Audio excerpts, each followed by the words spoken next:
Hey, everybody, welcome to another week of the Video Vantage podcast. My name is Haley, and I'm joined by my co host, Mike. And this week we have probably our most exciting topic yet: how talking about Taylor Swift can help improve your company culture. So, Mike, I have one question for you, and I'm stealing your joke from last week, but are you ready for it? Let's do it.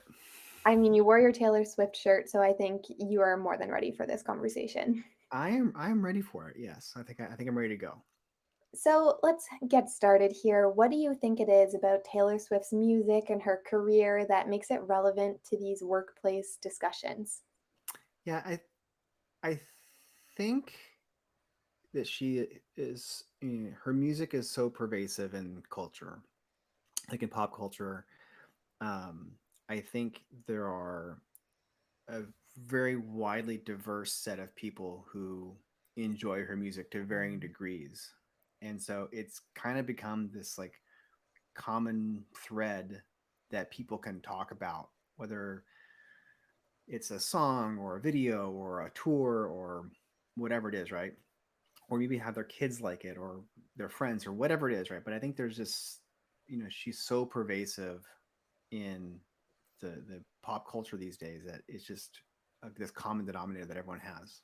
Absolutely. I completely agree. And of course, it's her Eras tour right now that is pretty much taking over the music headlines and it's kind of the talk of the town for the last year or so. Yeah. But also, I think it's interesting from both you and I's perspective as marketers. We often talk about her marketing strategy too, because that's something that her fans are very passionate about, how she strategically releases these things on these dates and all of the dates line up and the numbers match, and it can go quite deep. Whether or not it's a coincidence, we'll never know. According to the true Swifties, it is not. But I think that's another like fascinating element of it, is looking at it from the marketing point of view.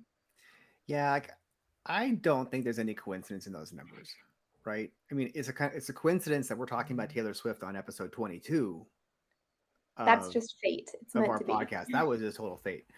But I don't think there's any coincidence in how she releases things. I think that there's such great lead times that she and her team have to deal with that they have to plan ahead. Absolutely. Like when at the Eras tour when she's talking about the 1989 Taylor's version re-recording, she really it was on August 9th when she did it, right? And so there's just no coincidence there, I don't think, right? The movie, the ticket prices for adults are 1989, right? And the ticket prices for kids are 1313. So, but it is impressive what she does with the marketing and just, uh I probably have like two or three different emails on all of Yeah. her lists, and you probably get the same ones. And it's very consistent now. Like, it used to be like, oh, I have to get this album with this vinyl because it's this one color, and then you buy it, and then like 6 days later, oh, it's a different color Yep. now, right? And it's like, don't show them all at once. Like, their marketing is just genius, right? They're really Absolutely. doing a good job. Yeah, they've really got it nailed down. I'd love to be a fly on the wall in any of their meetings just to see how these ideas start. Oh yeah, I would love that. Would be amazing. How do you think music in general impacts people's mood or their productivity at work? Do you listen to music when you work? It depends what I'm doing. Yeah, You know, as you know, I had this massive playlist of just Taylor Swift songs, and Mike's so version. depending what I'm doing, I'll have that in the background or my headphones. Um, Another one of our team members, Leah, actually recently alerted me to the fact that like there's a bunch of like Taylor Swift piano covers that you can listen to. They're just purely piano, right? No Yep, singing along or whatever. And because you know all the words, if you're a Swifty, then like you can just listen to the piano versions and it's less distracting. And so depending on what I'm doing, yeah, I will listen to music, whether it's Taylor Swift or whomever else. How about you? is Taylor Swift your go-to playlist for work? Um, yeah, I have another one that's purely like instrumental piano. That's Yep, just like kind of more classical. sure. That Yeah, just kind of like just blends in the background. nice. But more times than not, yeah. And the reason is that because it's other bands I listen to, it's just more like workout music if I was gonna listen to it. Like I Yeah. can't, you know, try to It's a work. little bit too upbeat for typing an email. Yeah, I mean, I'm a big Solar Sun Pickups fan, but like that's not like working a Google Sheets kind of music. Yeah. That's very fair. I'd say for the most part, I feel like I'm in the minority here, but I don't really listen to music at work. But I think that's just Mm, the type of work that I do because I'm on social media a lot, which is very stimulating enough. So if I have the sounds coming from social media and then background sounds coming from my computer, it gets a little bit overwhelming. And it I can be a also have lot. the definitely a lot. I also have the tendency to type out what I'm hearing. So if I'm writing a social caption, but I'm hearing songs with lyrics in the background, then I'll start like typing the lyrics. So if you ever That's see a Taylor funny. Swift lyric kind of slipped into an Instagram caption, it might be intentional and it might just be a mistake. That's awesome. Do you think sharing these topics and talking about things that aren't work related can help employees connect and build stronger relationships both at work and outside of work? I'm obviously I think so, right? Because I do talk about it at work, right? You know, we talk about it in our marketing Slack channel. We have a Slack channel that's just called Swifties, Yep, you know, that we started, and we post stuff in there that's not just all about Taylor Swift, but about other music too, or whatever. But totally. um, to me, I think it does have a benefit for building relationships, right? I think part of it is that, you know, it's being more of yourself at work and letting some of that personality kind of come through. Um, you know, Bitable's the first place I've worked that's been 100% remote. Yeah, And I think in my experience, when I've worked with people in person, these things just kind of come out over time, right? totally. You know, slowly, but and then you build those relationships over those little things, those little inside jokes and whatnot. But I think, you know, when you're fully remote like we are, having that channel or bringing up your favorite artist or your favorite song or whatever it is, um, however that comes up, right? But just being able to talk about it, I think it does, you know, forge more relationships or make them a little bit better. I completely agree. It's a lot easier when you know somebody on a deeper level at work to have those genuine conversations as opposed to the little icebreakers like, what's a fun fact about you? You know, you don't really need those anymore. You can kind of just jump right into a conversation. Like, I know you went to her concert recently, so we talked about it for a while because it's a long concert. There's a lot to recap, but it's just kind of nice to have those moments that feel more authentic. Yeah, and I think those kind of conversations, and you know, whether it's you know, like I don't know, I think Taylor Swift's lyrics are so quoted. Like if you just do a Google search for that, there's like a zillion sites that have like, you know, 500 quotes from each song. But I think what I think is interesting about having those conversations and those relationships is that they lend to like little inside jokes, right? Totally. And so whether you're quoting a line to maybe diffuse some tension or to add some levity to an otherwise, you know, challenging moment, um, I think there's a lot to be said about that. And I think it really helps the team dynamic and the personal relationships you have with people. I love that.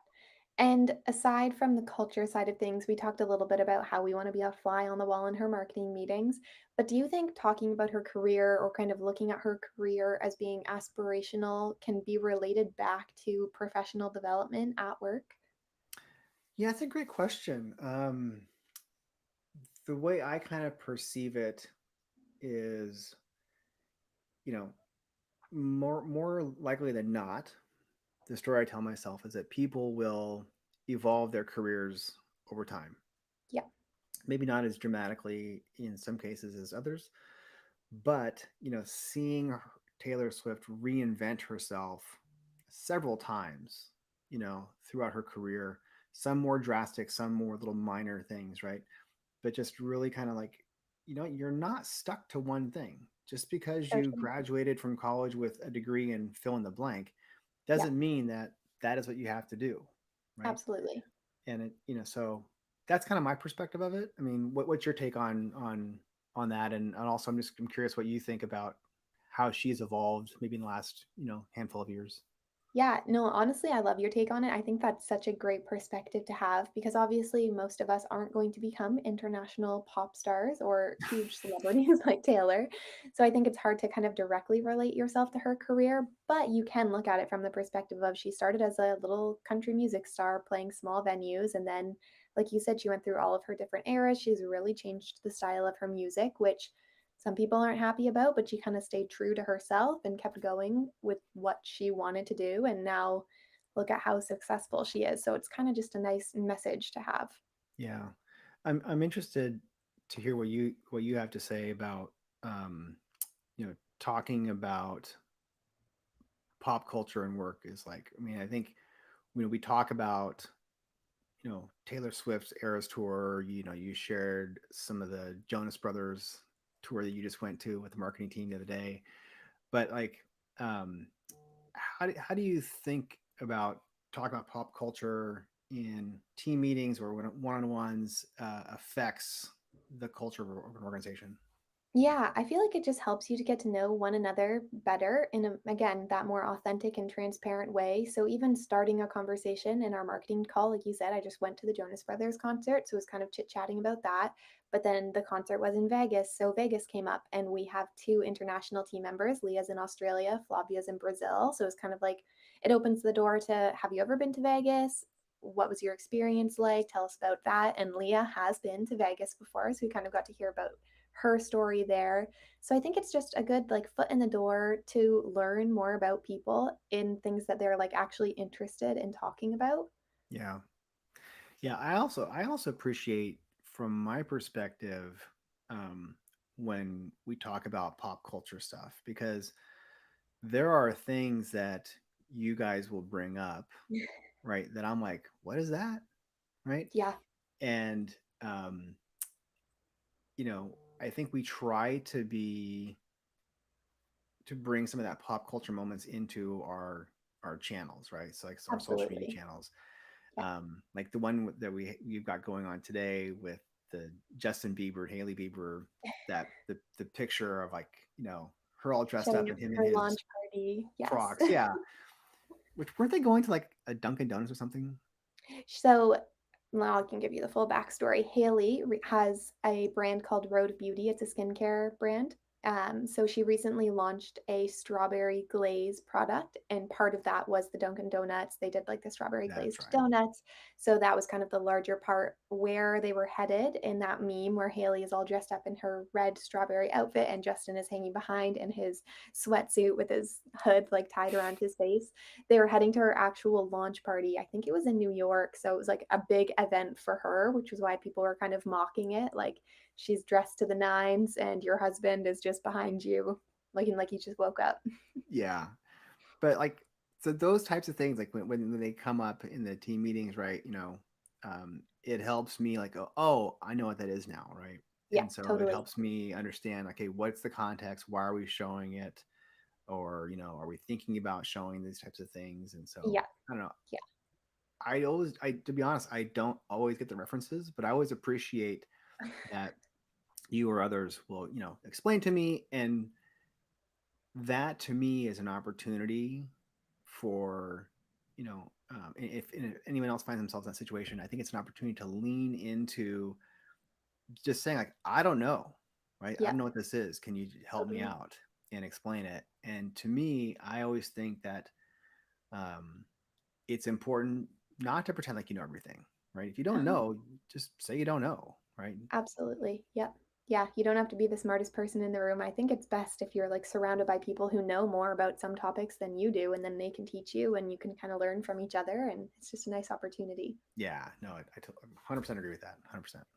I think that's the perfect way for us to end off our favorite episode yet.